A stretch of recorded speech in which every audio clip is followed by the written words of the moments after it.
6 janvier 1900. Ce matin, j'ai reçu la communion. Me retrouvant avec Jésus, j'ai aussi trouvé la reine maman. Et quelle merveille! En regardant la mère, j'ai vu son cœur transformé en Jésus bébé. J'ai regardé le bébé et j'ai vu la mère dans son cœur. Alors, je me suis souvenu que c'était la fête de l'Épiphanie.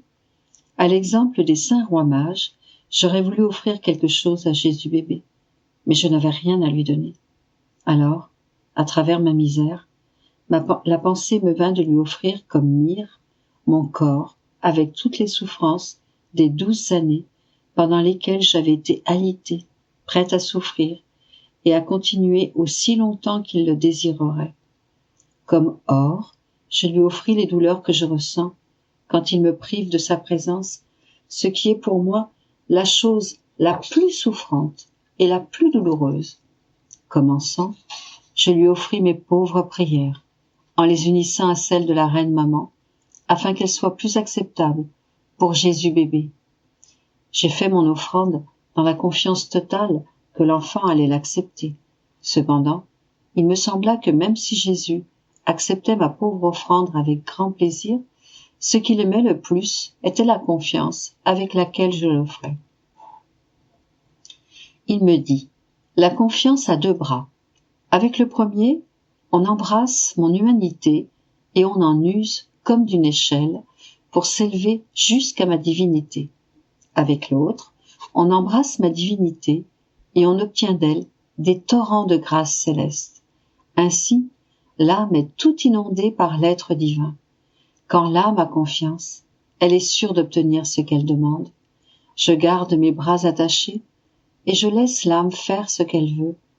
Je la laisse pénétrer plus profondément dans mon cœur et je la laisse y prendre ce qu'elle m'a demandé. Si je ne faisais pas ainsi, je me sentirais dans un état de violence vis-à-vis de l'âme. Comme il disait cela, de la poitrine de l'enfant ou de la poitrine de la mère venaient des courants de liqueur. Mais je ne sais pas exactement comment nommer ce que j'appelle ici liqueur, qui inonda toute mon âme. Puis, la reine maman disparut. Par la suite, l'enfant et moi, à l'âme, dans la voûte des cieux. J'ai vu sa charmante figure attristée. Je me suis dit en moi-même, peut-être désire-t-il les caresses de la reine maman. Je l'ai pressé fortement sur mon cœur, et Jésus, bébé, prit un aspect jubilant. Qui pourrait dire ce qui se passa alors entre Jésus et moi? Je n'ai pas la langue pour le manifester, ni les expressions pour le décrire.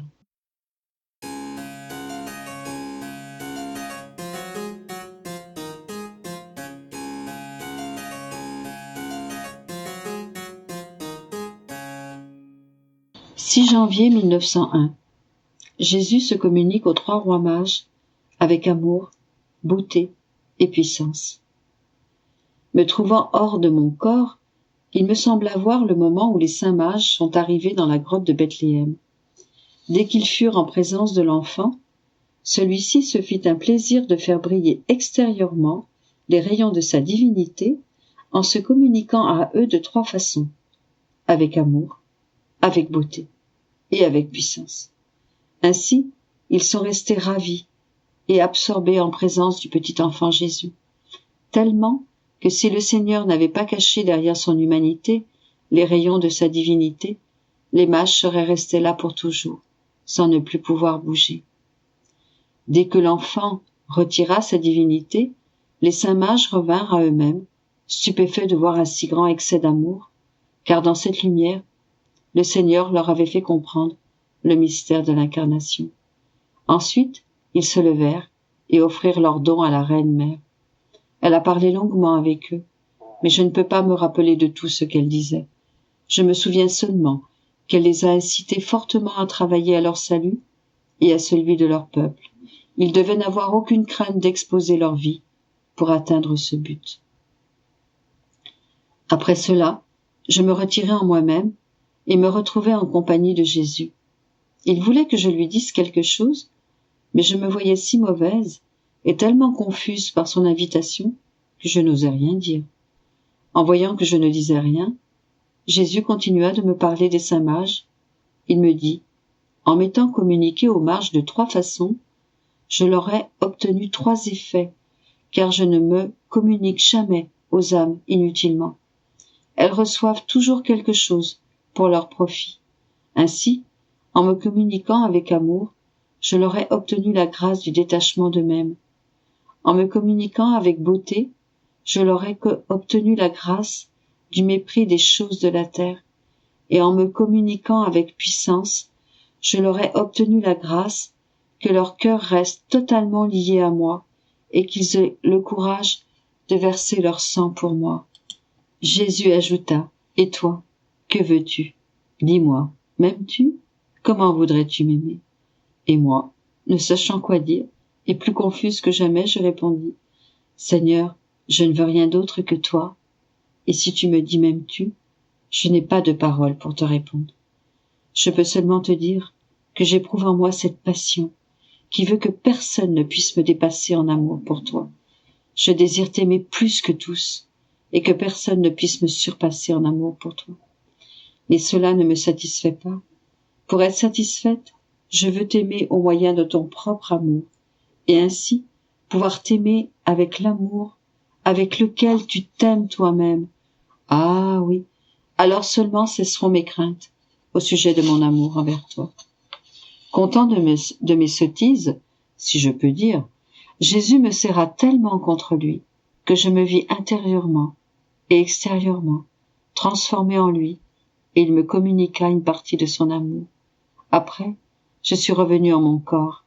Il me sembla que plus l'amour m'est donné, plus je possède mon bien, et si je l'aime peu, je le possède peu.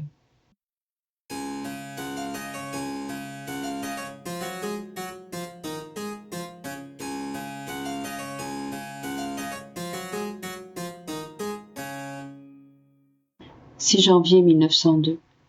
Les effets prodigieux de l'union de notre vie à celle de Jésus. 2 mots sur la mort. Me trouvant dans mon état habituel, après l'avoir beaucoup attendu, mon très aimant Jésus vint pendant quelque temps. Se plaçant à mes côtés, il me dit, « Ma fille, celui qui cherche à se conformer en tout à ma vie ne fait rien d'autre que d'apporter un parfum additionnel et particulier à tout ce que j'ai fait dans ma vie, de façon à parfumer le ciel et toute l'Église. Les méchants eux-mêmes se trouvent à respirer ce parfum céleste. Ainsi, tous les saints ne sont rien d'autre qu'autant de parfums. Et, ce qui réjouit davantage l'Église et le ciel, c'est que ces parfums sont distincts entre eux. De plus, celui qui cherche à continuer ma vie, en faisant ce que j'ai fait comme quand il le peut, et en le faisant au moins par le désir, dans le cas contraire, je le tiens dans mes mains, comme si toute ma vie était en train de se continuer dans cette âme, non comme une chose du passé, mais comme si je vivais présentement. En redoublant le trésor de tout ce que j'ai fait, cela est un trésor dans mes mains, dont je dispose, pour le bien de tout le genre humain. Ne voudrais-tu donc pas être une de ces âmes ? Je devins toute confuse, ne sachant pas quoi répondre. Puis Jésus disparut. Peu après, il revint, et pendant que j'étais avec lui, je vis plusieurs personnes qui craignaient beaucoup la mort. Je dis, « Mon aimable Jésus, est-ce une faute chez moi de ne pas craindre la mort, alors que je vois que beaucoup d'autres la craignent? Moi, au contraire, uniquement à penser que la mort m'unira pour toujours à toi, et qu'elle mettra un terme au martyre de ma dure séparation. Non seulement la pensée de la mort ne soulève en moi aucune crainte, mais elle m'est un soulagement. Elle me donne la paix, et cela me réjouit, en laissant de côté toutes les autres conséquences qu'apporte la mort. » Jésus ajouta, « Fille, en vérité, cette crainte extravagante de mourir est une sottise, puisque chacun possède tous mes mérites, mes vertus et mes œuvres comme passeport pour entrer au ciel, don que j'ai fait à tous. Profite de ce don. Quiconque y ajoute le sien, avec tous ses biens, quelle crainte peut-on avoir de la mort? Avec ce passeport parfaitement valide, l'âme peut entrer où elle veut. Par égard pour ce passeport, tous respectent cette âme et lui cèdent le passage. Quant à toi, le fait de ne pas craindre du tout la mort te vient d'avoir traité avec moi et d'avoir expérimenté combien est douce et précieuse l'union au bien suprême. Sache cependant que l'hommage le plus agréable qu'on puisse m'offrir, c'est de désirer mourir pour être uni à moi. Cela est la plus belle disposition pour l'âme, pour pouvoir se purifier, et sans aucun intervalle, pour pouvoir passer en ligne droite sur le chemin du ciel. Cela dit, il disparut.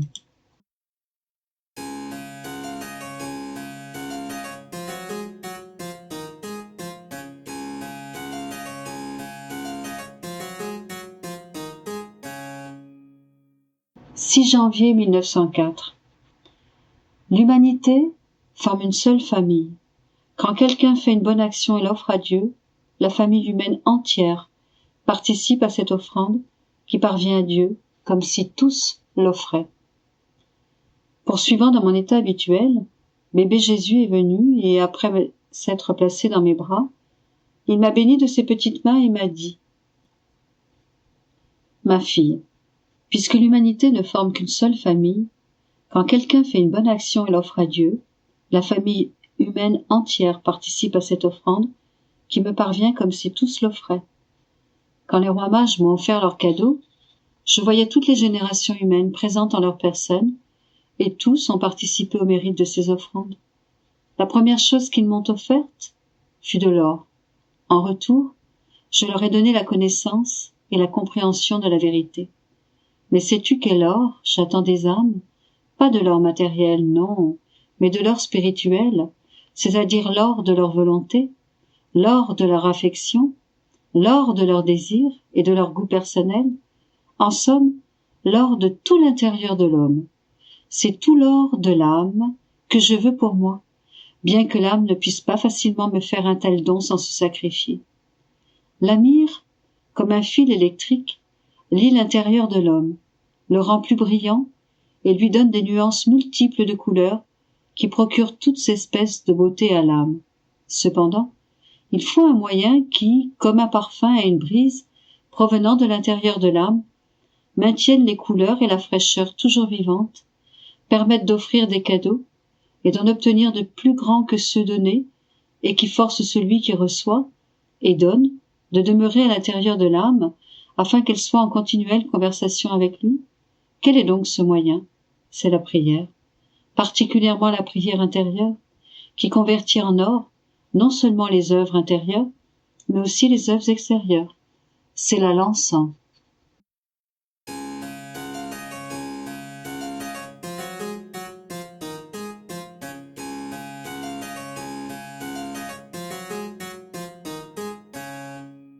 « 6 janvier 1906. La prière est musique à l'oreille de Jésus, surtout si elle vient d'une âme ajustée à sa volonté.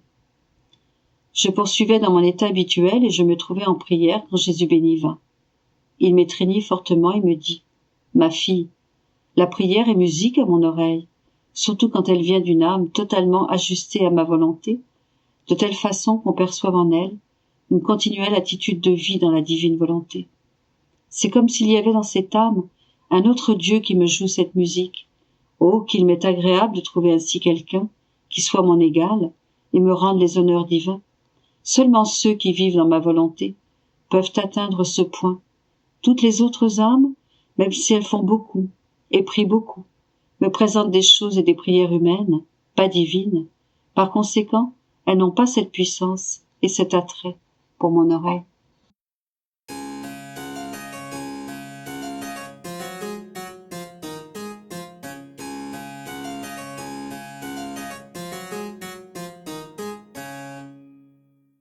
« 6 janvier 1927. L'âme qui vit dans la divine volonté est toujours égale à elle-même. L'ordre de la providence dans l'incarnation et dans les manifestations des saints mages. J'accomplissais mes actes habituels dans le vouloir suprême, et mon doux Jésus sortit de mon intérieur, tendit les bras vers moi et m'embrassa, en me serrant si fort contre lui que j'étais complètement couverte de Jésus. Et il me dit : « Ma fille, je ne suis pas satisfait si je ne te vois pas complètement recouverte de moi, et si dissoute en moi, que je ne peux plus te différencier de moi. ni moi de toi. Puis, il ajouta, ma fille, l'âme qui vit dans la divine volonté est toujours égale à elle-même. Ses actes sont symbolisés par la lumière qu'elle diffuse, devant, derrière, à droite et à gauche. Si elle contient une plus grande intensité de lumière, elle s'étend d'autant plus, mais elle diffuse toujours également, en étendant la circonférence de lumière autour d'elle. Les actes accomplis dans ma volonté sont symbolisés par la lumière. Lorsque l'acte de la créature entre dans ma volonté, il embrasse le passé, le présent et l'avenir, et possédant la plénitude de lumière, il s'étend partout et inclut toute chose dans la circonférence de sa lumière infinie. Par conséquent, personne, quel que soit le bien qu'on puisse faire, ne peut dire à celle qui vit dans le divin fiat « Je suis semblable à toi », mais seule cette âme peut dire « Je suis semblable à celui qui m'a créé. Tout ce qu'il fait, je le fais aussi. » Une est la lumière qui nous investit, une la force, une la volonté. Après quoi, je pensais aux saints mages qui ont rendu visite au petit enfant Jésus dans la grotte de Bethléem. Et mon toujours aimable Jésus me dit « Ma fille, vois l'ordre de ma divine providence. Pour le grand prodige de mon incarnation, j'ai choisi une vierge humble et pauvre, et comme gardien, qui agissait pour moi comme un père, un homme vierge, Saint Joseph, si pauvre qu'il avait besoin de travailler pour soutenir notre famille. Tu vois que dans les plus grandes œuvres, et le mystère de mon incarnation ne pouvait être plus grand, nous choisissons toujours des personnes qui n'attirent pas l'attention, parce que les dignités, les sceptres et les richesses sont toujours des fumées qui aveuglent l'homme et l'empêchent de pénétrer dans les mystères célestes pour recevoir un grand acte de Dieu et Dieu lui-même.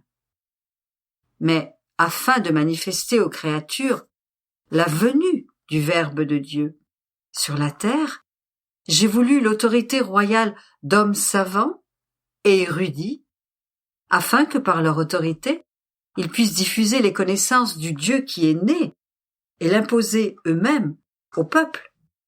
Mais si l'étoile a été vue par tous, seuls 3 l'ont remarquée et suivie, ce qui signifie qu'ils étaient les seuls à avoir sur eux-mêmes un empire et à avoir formé en eux un petit espace, leur permettant de recevoir, à travers l'étoile, l'écho de mon appel.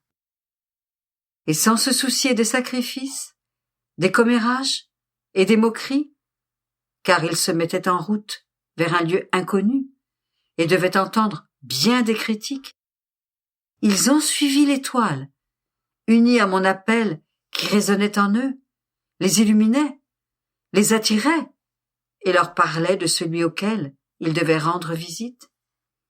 Et, ivres de joie, ils ont suivi l'étoile. Tu vois donc que pour accorder le grand don de l'incarnation, il fallait une vierge qui n'eût pas de volonté humaine, qui fût plus du ciel que de la terre. De même qu'un miracle continuel qui la disposa à ce grand prodige. Ainsi, nous n'avions pas besoin de choses externes et d'apparences humaines qui auraient pu attirer l'attention des peuples. Cependant, pour me manifester, je voulais des hommes qui soient maîtres d'eux-mêmes et pourraient former en eux un petit espace pour y faire résonner l'écho de mon appel. Mais quelle ne fut pas leur surprise en voyant l'étoile s'arrêter non pas au-dessus d'un palais royal, mais sur un misérable taudis. Il ne savait que penser, et était persuadé que c'était un mystère, non pas humain, mais divin. Animés par la foi, ils sont entrés dans la grotte, se sont agenouillés pour m'adorer, et je me suis révélée, en laissant resplendir ma divinité de ma petite humanité. Et ils m'ont reconnu, comme le roi des rois, celui qui venait pour les sauver. Et promptement, ils ont offert de me servir et d'offrir leur vie pour l'amour de moi. Mais ma volonté s'est fait connaître et les a renvoyés dans leur région, afin d'être, parmi les peuples, les annonciateurs de ma venue sur la terre. Tu vois combien est nécessaire l'empire sur soi-même et le petit espace dans le cœur pour y laisser résonner mon appel et être en mesure de connaître la vérité et de la manifester aux autres.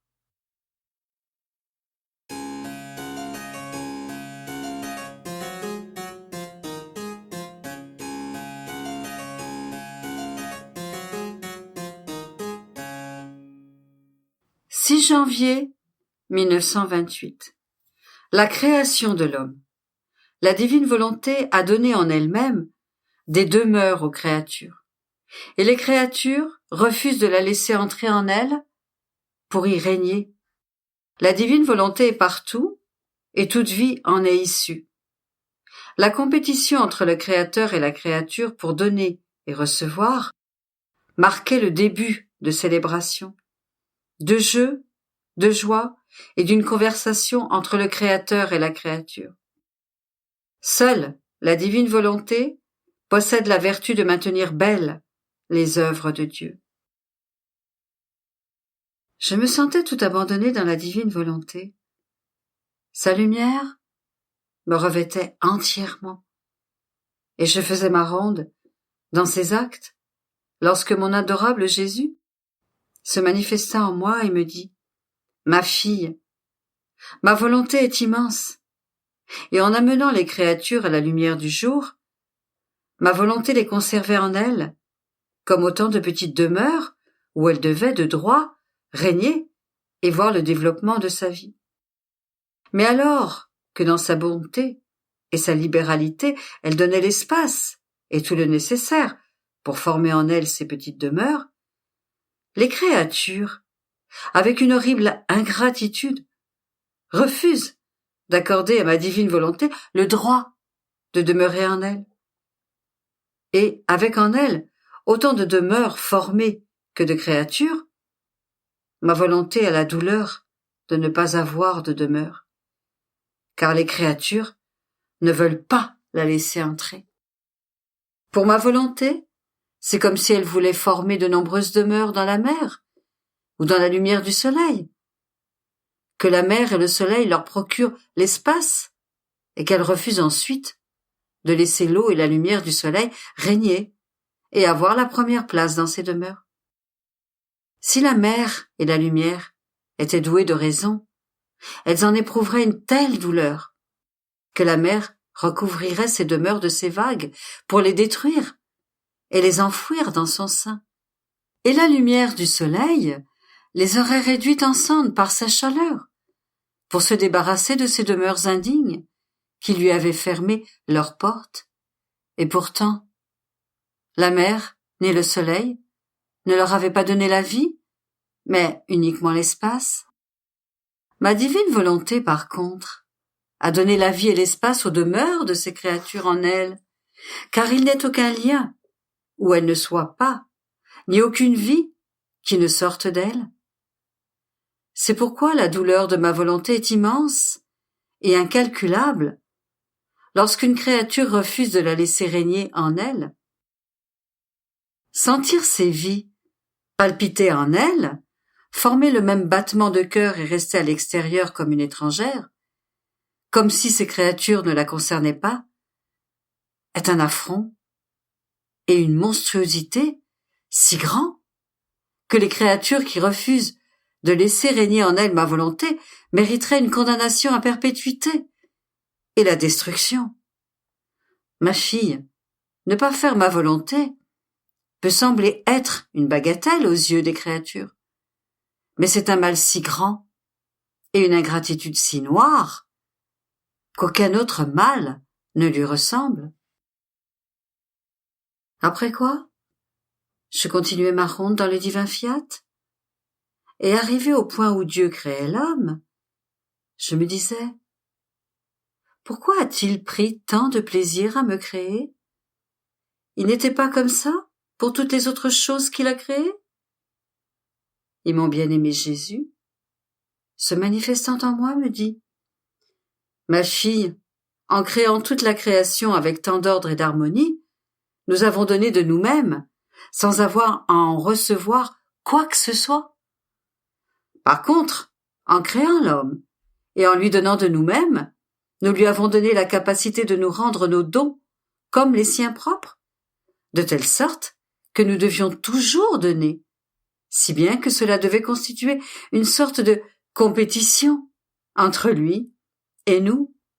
Nous donnons et il reçoit. Il nous donne et nous lui donnons en surabondance. Cette compétition entre le Créateur et la créature, pour donner et recevoir, marquait le début de célébration, de jeu, de joie et d'une conversation entre le Créateur et la créature.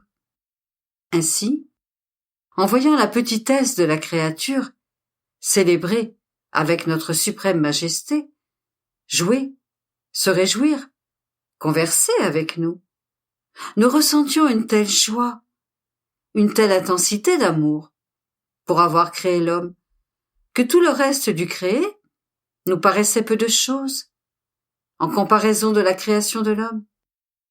Et si toutes les choses créées nous paraissaient belles et dignes de nos œuvres, et si notre amour se déversait en elles, c'est parce qu'elles devaient servir à combler l'homme de dons et que nous attendions de lui un échange d'amour pour toutes les choses créées. Toute notre joie et notre gloire étaient centralisées dans l'homme, et en le créant, nous avons mis entre lui et nous une harmonie d'intelligence, une harmonie de lumière, une harmonie de parole, une harmonie d'œuvre et de pas, et dans le cœur, une harmonie d'amour comme autant de lignes électriques d'harmonie par lesquelles nous descendions en lui, et lui s'élevait jusqu'à nous. C'est pourquoi nous avons pris tant de plaisir à créer l'homme.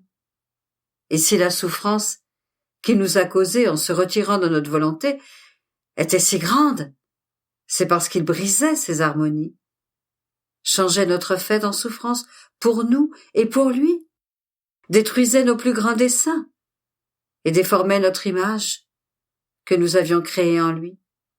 Car notre divine volonté possédait la vertu de maintenir nos œuvres belles avec toutes les harmonies voulues par nous. Sans elle, l'homme est la créature la plus vile et la plus dégradable de toute la création. Aussi, ma fille, si tu veux harmoniser tous tes sens avec nous, ne sors jamais de ma volonté. Si tu veux toujours recevoir de ton Créateur et ouvrir avec nous les célébrations, que ma volonté seule soit ta vie et ton tout.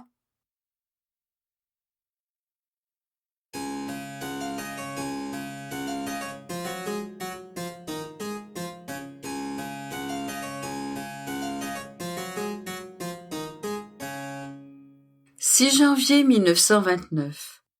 Une foule de gens qui n'ont pas atteint la taille normale parce qu'ils sont sortis de l'héritage du divin fiat. Partout où le divin fiat est présent, se trouve la force communicative des biens divins.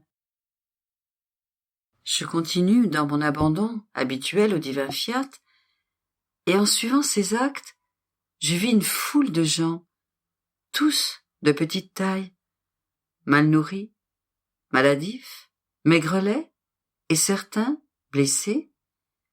Il n'y avait dans cette foule ni fraîcheur enfantine, ni beauté du jeune âge, ni dignité de l'homme adulte. Il ressemblait à un assortiment disparate de gens sans régime, affamés, sans nourriture suffisante.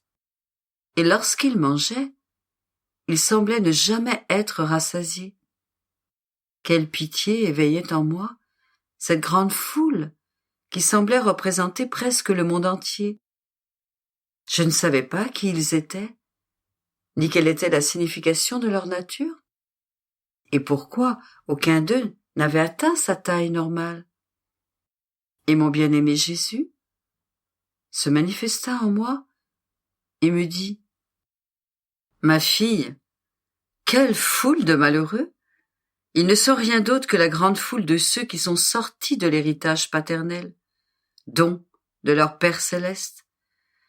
Pauvres enfants, sans héritage paternel, ils n'ont pas leur terre où vivre en sécurité. Ils n'ont pas suffisamment de nourriture pour s'alimenter eux-mêmes et sont forcés de vivre de rapines et de vols et de nourriture sans substance. Par conséquent, il leur est presque difficile d'atteindre leur taille normale parce que leurs membres n'ont pas la force suffisante pour se développer. Ils étaient donc malingres, infirmes, affamés et sans jamais être rassasiés. Tout ce qu'ils prennent ne convient pas à leur croissance parce que ce ne sont pas des aliments appropriés et établis pour eux et qui ne font pas non plus partie de leur héritage. Ma fille, l'héritage donné par mon Père céleste à cette foule de gens était ma divine volonté. C'est en elle qu'ils devaient trouver la nourriture pour grandir et atteindre la bonne taille, l'air balsamique qui devait les rendre sains et forts, imprimer sur leur visage la fraîcheur de l'enfant, la beauté du jeune âge et la dignité de l'homme adulte. Aucun bien ne manquait à cet héritage, dont l'homme devait être le maître et avoir à sa disposition tous les biens qu'il désirait dans son âme et dans son corps. Ainsi, en sortant de l'héritage de ma divine volonté, l'homme n'a plus trouvé ces choses à sa disposition. Il n'était plus maître, mais serviteur, et forcé de vivre dans la pauvreté. Comment peut-il atteindre sa taille normale ? C'est pourquoi j'attends avec tant d'amour la foule de ceux qui doivent vivre dans notre héritage du divin fiat. Elle formera pour nous la plus magnifique foule de gens de taille normale, pleins de beauté et de fraîcheur, nourris d'aliments nourrissants qui les rendront forts et bien développés. Et ils formeront toute la gloire de notre œuvre créatrice. Notre tristesse est grande en voyant cette foule, malheureuse et difforme. Et dans notre douleur, nous redisons : ah, notre œuvre n'est pas sortie de nos mains créatrices, informes, sans beauté, ni fraîcheur, mais c'était un délice de simplement la regarder. Plus encore, elle nous ravissait tant elle était belle. Mais en disant cela, notre amour s'accroît et veut déborder, et il veut mettre en route notre divine volonté pour régner parmi les créatures, afin de les restaurer, belles et gracieuses, notre œuvre, tout comme elle est sortie de nos mains créatrices. Après quoi, je continuais à penser au suprême fiat et ô combien de choses je comprenais sur lui. Il me semblait le voir toute majesté, toute lumière, déversant bonheur, force, sainteté et amour, et ces déversements formaient des mers sans limite qui voulaient se déverser sur les créatures. Mais hélas, celles-ci ne pensaient même pas à les recevoir, et ces mers demeuraient suspendues au-dessus de leur tête. Mon esprit était immergé dans le divin fiat, lorsque mon doux Jésus, se manifestant en moi, me dit : « Ma fille, partout où est présente la divine volonté, on trouve la force communicative des biens divins, et, tels de puissantes vagues, nos déversements de bonheur, de lumière, de force, etc., qui coulent sur les créatures qui la possèdent. Et elle a la vertu de changer la nature des choses les plus dures, les plus douloureuses et les plus amères. Là où mon divin fiat est présent, les choses les plus dures deviennent douces. Les souffrances se changent en joie, l'amertume en douceur, la terre devient le ciel, et les sacrifices des conquêtes. Ton exemple est plus que suffisant pour te convaincre de ce que je te dis. Regarde, si ma volonté n'était pas présente en toi, cloué au lit comme tu l'es depuis tant d'années, sans profiter du soleil, de l'air ou des plaisirs de la terre. Tu peux même dire que tu ne les connais pas. Tu aurais été la plus malheureuse des créatures. Ô combien ton état aurait été dur et amer.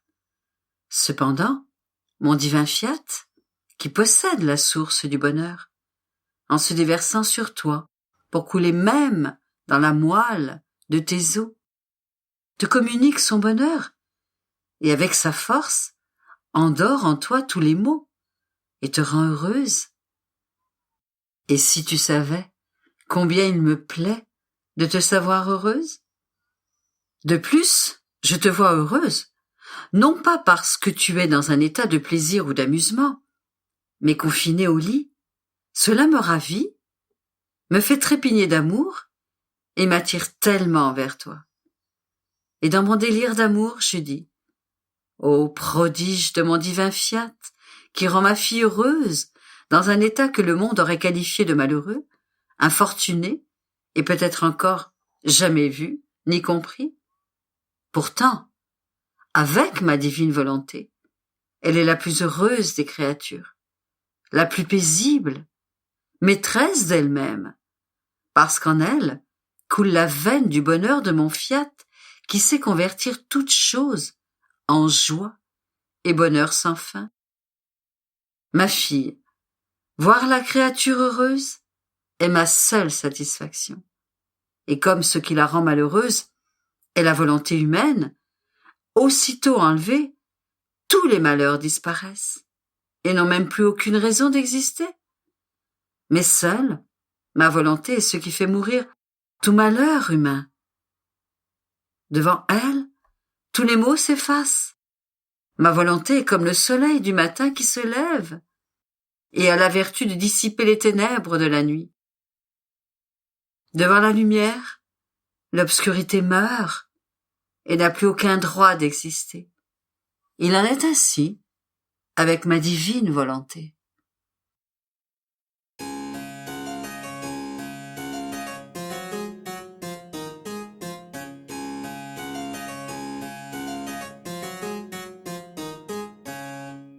« 6 janvier 1933. La divine volonté avec tous ses actes se cache dans la créature qui agit en elle. Elle ressent de la gratitude envers celle qui lui permet de produire sa vie. Les droits des deux. Le petit bateau. Je faisais mes rondes dans la création afin de suivre les actes de la divine volonté. Il me semblait que chaque chose créée ouvrait la voie pour recevoir mon acte, le courtiser et lui donner l'échange de la divine volonté qu'elle possédait, comme actrice et conservatrice. Je faisais cela lorsque le céleste petit enfant me fit sa brève visite et me dit « Ma fille, quiconque fait la divine volonté en faisant ses actes se déverse en elle. Il n'y a pas une particule de son être qui ne prenne sa place dans le vouloir suprême.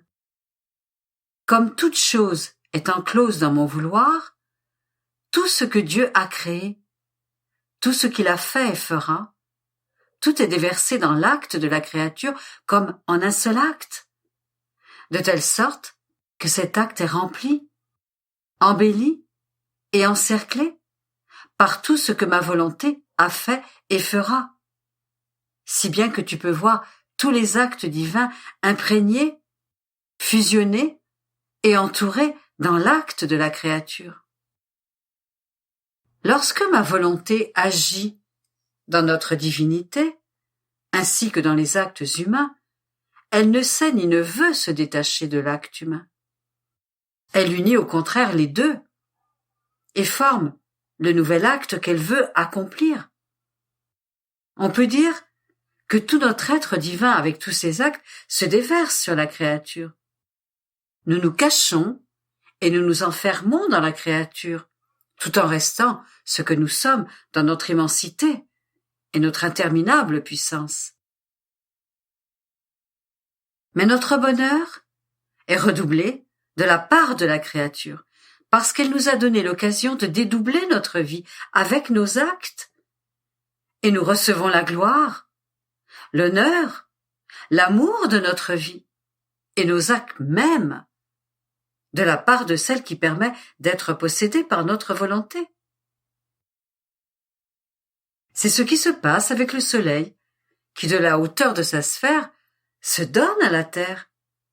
Il semble ne donner que sa lumière, mais ce n'est pas vrai. Il donne avec sa lumière tout ce qu'il possède.